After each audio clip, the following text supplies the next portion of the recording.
দীর্ঘ ১৭ বছর পর দেশের মাটিতে পা রাখবেন বিএনপির ভারপ্রাপ্ত চেয়ারম্যান তারেক রহমান। সুস্বাগতম।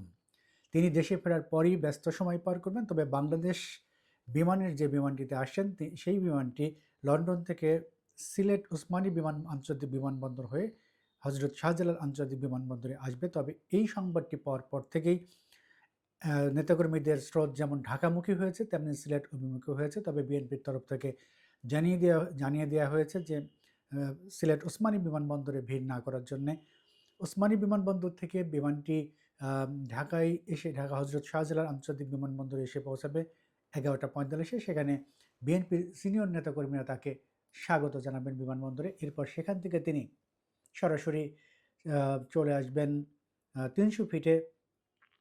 300 ফিটে তিনি যেখানে তার সংবর্ধনার আয়োজনটি করা হয়েছে সেই সংবর্ধনা সভাস্থলে আসবেন। সেখানে নেতাকর্মীদের উদ্দেশ্যে তিনি ভাষণ দেবেন, দেশবাসীর উদ্দেশ্যে কৃতজ্ঞতা জানাবেন।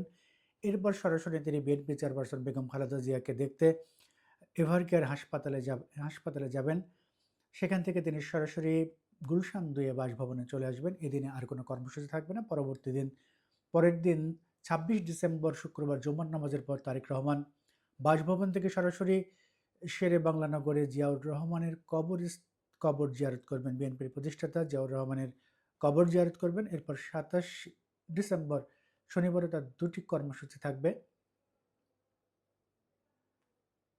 সেই কর্মসূচি আগে তিনি 26 তারিখে আরেকটি কর্মসূচি তার আছে। সাভার জাতীয় স্মৃতিসৌধে যাবেন। সেখানে তিনি মুক্তিযুদ্ধের শহীদদের স্মৃতির প্রতি শ্রদ্ধা নিবেদন করবেন। এরপর 27 ডিসেম্বর তার 2টি কর্মসূচি রয়েছে। একটি জাতীয় পরিচয়পত্রের কাজ তিনি সারবেন এবং সেখানে সশরীরে উপস্থিত হবেন। নির্বাচন কমিশন অফিসে যাবেন, সেখানকার কাজগুলো শেষ করবেন। ভোটার হতে সব কাগজগুলো তিনি ঠিক করবেন। এরপর শহীদ ওসমান হাদির কবর জিয়ারত করার জন্য তিনি ঢাকা বিশ্ববিদ্যালয় ক্যাম্পাসে যাবেন, সেখানে তার কবর জিয়ারত করবেন। এরপর তিনি রাজধানীর শ্যামলীতে পঙ্গু হাসপাতালে আসবেন। জুলাই গণঅভ্যুত্থানে আহতদের তিনি খোঁজখবর নেবেন এবং তাদের সাথে কথা বলবেন। এই এই বিস্তারিত কর্মসূচির মধ্য দিয়ে তিনি ব্যস্ত সময় পার করবেন।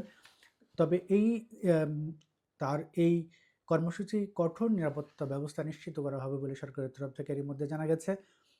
তার ঢাকায় 17 বছর পরে এই তার প্রত্যাবর্তনের খুশির খবরে সারা দেশ থেকে নেতাকর্মীরা 300 ফিটে আসতে শুরু করেছেন একদিন আগ থেকেই। সেখানে সারা দেশেই এক ধরনের উৎসব আমেজ চলছে। কোনো জেলা থেকে 20,000 50,000 এরকম সংখ্যক নেতাকর্মীরা বাসযোগে, কেউ